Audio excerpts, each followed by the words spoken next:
السلام علیکم دوستوں آپ کو تو پتہ ہی ہے کہ اللہ تعالیٰ ہر چیز پر قادر ہے۔ اللہ تعالیٰ ہمیشہ سے ہے اور ہمیشہ رہے گا۔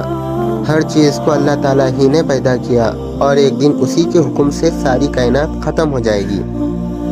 قرآن پاک میں اللہ تعالیٰ فرماتا ہے کہ ہر چیز ختم ہو جائے گی اور صرف آپ کے عزت اور بزرگی والے رب کی ذات باقی رہے گی۔ حضرت عبادہ بن صامت رضی اللہ عنہ بیان کرتے ہیں کہ رسول اللہ صلی اللہ علیہ وسلم نے فرمایا، اس دنیا کی تمام چیزوں میں سب سے پہلے اللہ تعالیٰ نے قلم کو پیدا کیا اور اس سے لکھنے کا حکم دیا، پھر اس نے اس وقت سے قیامت تک ہونے والی تمام چیزوں کو لکھ دیا۔ ایک دوسری حدیث میں رسول اللہ صلی اللہ علیہ وسلم نے فرمایا، اللہ تعالیٰ نے مخلوق کی تقدیر کو زمین اور آسمان کی پیدائش سے 50,000 سال پہلے لکھا ہے۔